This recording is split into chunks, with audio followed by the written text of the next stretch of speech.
Shalom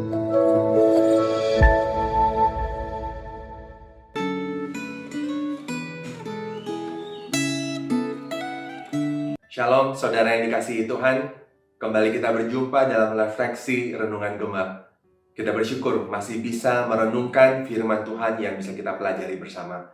Sebelum kita membaca dan merenungkan firman Tuhan, mari kita berdoa terlebih dahulu. Bapa kami yang di surga, kami bersyukur Tuhan untuk satu kali lagi kesempatan boleh membaca firman Tuhan, boleh merenungkan bersama-sama. Kami bersyukur untuk firman yang boleh menjadi penuntun bagi kehidupan kami. Dan kami berdoa supaya Tuhan yang terus memberkati setiap kami. Supaya ketika kami membaca dan merenungkan firman-Mu ini, kami boleh memahami apa pesan Tuhan bagi kami. Dan kami pun boleh menjadi pelaku-pelaku firman, hidup sesuai dengan kehendak Tuhan. Terima kasih Tuhan, berkati kami. Dalam nama Tuhan Yesus kami berdoa. Amin. Saudara, hari ini kita akan membaca dari Yehezkiel pasalnya yang ke-43. Yehezkiel 43. Tapi saya akan membaca hanya ayat yang pertama dan kedua, kemudian keempat dan kelima. Yehezkiel 43, ayat yang pertama dan kedua, kemudian ayat yang keempat dan kelima. Yehezkiel 43 dimulai dari ayat yang pertama. Lalu dibawanya aku ke pintu gerbang, yaitu pintu gerbang yang menghadap ke sebelah timur. Sungguh, kemuliaan Allah Israel datang dari sebelah timur, dan terdengarlah suara seperti suara air terjun yang menderu dan bumi bersinar karena kemuliaannya. Ayat keempat. Sedang kemuliaan Tuhan masuk di dalam bait suci melalui pintu gerbang yang menghadap ke sebelah timur, Roh itu mengangkat aku dan membawa aku ke pelataran dalam. Sungguh, bait suci itu penuh kemuliaan Tuhan. Demikian firman Tuhan. Saudara, dalam bacaan hari ini, Nabi Yehezkiel melihat kemuliaan Allah yang kembali masuk ke dalam bait suci. Kalau saudara masih ingat, sebelumnya Yehezkiel pernah melihat kemuliaan Allah meninggalkan bait suci sebagai hukuman Allah atas umatnya. Allah meninggalkan umatnya karena segala dosa dan kenajisan mereka. Allah yang Maha Kudus tidak bisa tinggal bersama umatnya yang najis. Allah harus meninggalkan mereka. Dan hal ini dilambangkan dengan kemuliaan Allah yang terangkat dan pergi meninggalkan bait suci. Tapi dalam bacaan hari ini, Yehezkiel melihat kemuliaan Allah yang masuk ke dalam bait suci. Penglihatan ini mengingatkan umat Yehuda bahwa Tuhan tidak melupakan mereka. Dan suatu hari nanti, kemuliaannya akan kembali. Penglihatan ini sangat menguatkan karena berarti Tuhan tidak akan meninggalkan umatnya untuk selamanya demi nama Tuhan sendiri. Dan untuk membuktikan kesetiaannya terhadap janjinya, Tuhan akan kembali. Tuhan tidak wajib menyelamatkan siapapun.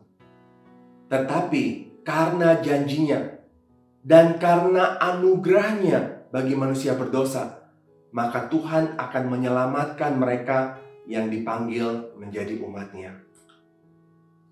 Saudara, tentu saja penglihatan Yehezkiel ini tidak dimaksudkan untuk dipahami secara harfiah. Tidak ada catatan tentang awan kemuliaan yang kembali ke bait suci setelah pembuangan. Tetapi 600 tahun kemudian, kemuliaan Allah kembali ke baitnya saat Tuhan Yesus datang dan membersihkan bait suci. Lebih dari itu, ketika Tuhan Yesus mati di kayu salib, tabir bait suci terbelah dua, menandakan tidak ada lagi penghalang antara Allah dan manusia. Darah Yesus yang tercurah di kayu salib telah menyucikan manusia berdosa dan mengadakan pendamaian bagi kita. Sehingga Allah yang Maha Kudus dapat berdiam di tengah-tengah manusia, di tengah-tengah umatnya. Inilah anugerah Allah bagi kita manusia berdosa. Saudara, ketika Anda percaya kepada Yesus sebagai Tuhan dan Juru Selamat, hidup Anda telah ditebus dan dipulihkan oleh kematian dan kebangkitan Tuhan Yesus. Karena itu jangan kembali lagi ke kebiasaan lama kita. Anugerah Allah itu amat berharga bagi kita manusia berdosa. Jangan sampai kita anggap sepele atau kita anggap murahan. Jangan lupakan anugerah Allah bagimu. Apa yang hendak Anda lakukan untuk menunjukkan penghargaan terhadap anugerah Allah itu? Allah telah menjadi Allah kita, dan kita telah menjadi umat-Nya, dan Dia ada bersama dengan kita. Apakah hidup Anda telah menunjukkan bahwa Anda adalah umat-Nya? Apakah hidup Anda menunjukkan anugerah Allah bagi Anda? Kiranya Tuhan menolong kita semua. Mari kita berdoa. Bapa kami yang di surga, kami sungguh bersyukur karena kasih dan anugerah-Mu yang begitu besar kepada kami. Meskipun kami adalah orang-orang yang berdosa, tapi Tuhan tidak meninggalkan kami.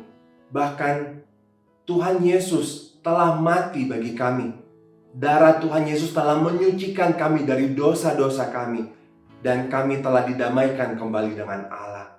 Kami bersyukur Tuhan untuk anugerah-Mu ini, dan kami berdoa supaya Tuhan yang menolong kami untuk boleh menghargai anugerah-Mu bagi kami.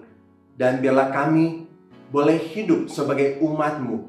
Di dalam hidup kami boleh menunjukkan anugerah-Mu yang begitu besar itu kepada kami. Dan biarlah melalui hidup kami boleh menyaksikan Tuhan, dan banyak orang yang juga boleh mengenal Tuhan. Terima kasih Tuhan, terima kasih. Dalam nama Tuhan Yesus kami berdoa dan kami bersyukur. Amin.